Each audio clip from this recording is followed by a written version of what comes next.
Good morning. This is something that I do annually, and you can see probably a better representative example of this in one of the videos I did last year, which is called The Mighty Celeste. And you might want to look at that. But right now, the Celeste are ripe. It's the middle of August, and this tree got whipped around by the hurricane that was through here about 8 or 10 days ago, but it's doing pretty good. It's huge, it's gigantic, and you can see up there it's just full of fruit. I wish I had my ladder so I could get up there. There's a lot of ripe fruits up there that I can't reach, and I'm going to probably come back with my ladder. But this is a sort of a community fig tree that I've talked about, and Celeste are absolutely delicious, and this is a special strain, I think. You see the color of this Celeste? It's not a sugar Celeste. It actually has color to it and a very rich, deep flavor, and it's larger than traditional Celeste too. There are many different strains of Celeste. Celeste has been around many centuries, and I believe the origin of this particular variety is Italy. My dad used to tell me stories about it when he was a boy living in Italy. He recognized it when he came to this country. But this tree, I want to just show you very quickly how huge this tree is. It's gigantic. Look at it. Huge.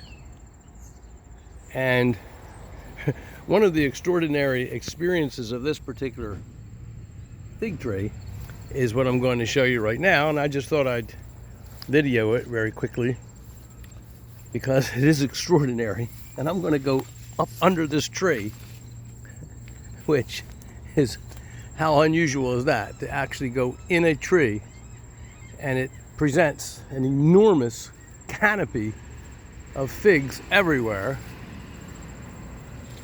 Let me get one of these. There we go. Look at that. Hot diggity. Look at that.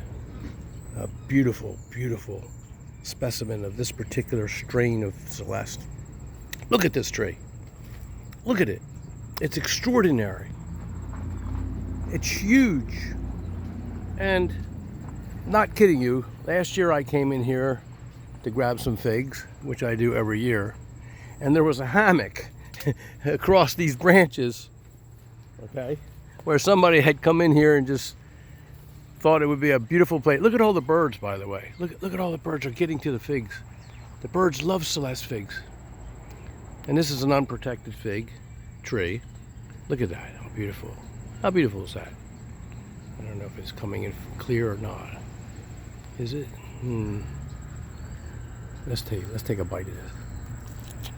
Wow. Wow. I'm not kidding you. This is a treat that I enjoy so much every year. I look forward to it with tremendous anticipation. It's a lavish extravaganza. It's an annual extravaganza. Lavish indeed, that I participate in without fail. And I have these growing also in my yard. Look at that. Isn't that beautiful? I know you appreciate that.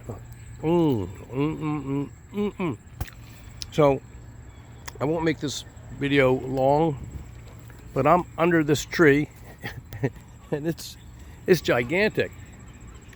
Let's see, I got it on Zoom. That happens sometimes. I don't like that when I do that because it takes everything off scale. But so let's get another view of this under here. Look at this thing. It's amazing. Look at all the figs up there. Look at them. Look how big this tree is. Look at this fence. That's a 6-foot fence. It's nothing. Fruit everywhere. Even with all the birds tearing away at them, there's plenty for me and plenty for anybody else. That's why I love this tree so much, and I love this variety. No other tree, I don't think any other tree, honestly, no other tree produces like Celeste. If you're a backyard gardener, if you have room, if you live in the Northeast, look at that.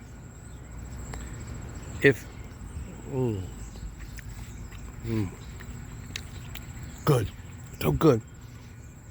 If you live in 7A or 7B, you probably don't even have to wrap this tree. I don't wrap it in 7B, and I've had it in 7A. I do wrap it just to be on the cautious side because I don't want to lose my precious fig tree. But I have not wrapped it in previous years and didn't have one bad branch or one dead branch. So look at this rascal over here, waiting for me to grab it. Hold on a second. There we go.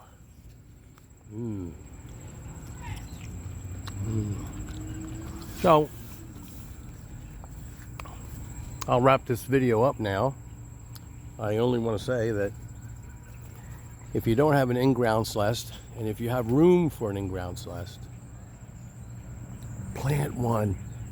If you love figs, if you're a fig lover, because you can make preserves with the Celeste. They make the best preserves, Extraordinaire. You can make fig cakes. You can do so many things with the figs, and of course eat them fresh. And the longer they sit on the tree, okay, the longer they ripen, they shrivel up, they don't rot. They're so productive. They're early. They're a mid-season fig. They're it's an extremely hardy tree. Very, very, very hardy. The hardiest of all the trees that I've ever experienced. And I've grown 100 different varieties. And I don't think there is one that really is more winter hardy than Celeste. And it is so adaptive to the Northeast and to humid conditions. It can rain and rain and they don't spoil. It's closed-eyed, okay? So with all of these incredible attributes and traits that are attributable to this particular variety, get one. Put it in your yard. Don't be distracted from that mission. I would recommend, and I've said this in other videos, I would recommend that everybody that's interested, that lives in a suitable place, especially in the Northeast, that wants to get into figs should start with Celeste. And I mean ordinary Celeste. Now the LSU figs that all have Celeste in their parentage, there was a reason why they selected at the University of Louisiana when Dr. O'Rourke made all of these crosses under his program. There was a reason why they used Celeste in the parentage. And the reasons, or I just stated what those reasons are. And I want to tell you another thing too. The only reason, I wonder if I could get to these. No, I can't. The only reason that they were looking for different figs that the parentage would have Celeste in it was because Celeste is not a huge fig. There are different strains though, as I said. This is a very good one particularly. But it's not a huge fig, and there are no breba. Celeste does not ripen breba. They fall off. So those are, because they're small and because there's no breba, it hasn't been considered for commercial purposes. Okay? And the reason why they were crossing it in the LSU experiments was to try to get a larger fig, maybe that would bear breba fruit. And there are some very good LSU figs, and I am a big fan. But I don't care if it doesn't give breba, because there's tons of figs, tons. And it's mid-season, it's early, and it's so hardy, and it is so rain resistant and weather and so suitable for the Northeast. I don't care if it doesn't have breba, so what? And I don't care if they're a little smaller than a lot of other figs, so what? Eat two at a time then. Who cares? You know? I said before, I love chocolate turtles. You know, I like cashew and pecan turtles. They're one of my favorite candies.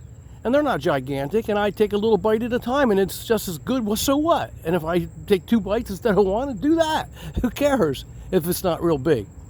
Yeah, sure, try to improve it. That was cool. But you know what? I'll say it. I will say it. I don't really know if they really ever did create a superior fig than Celeste.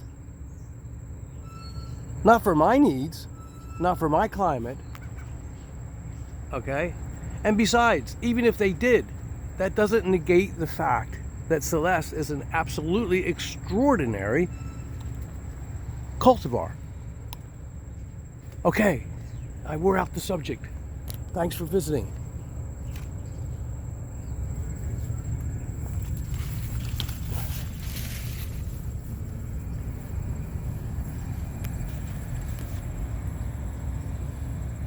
Good day.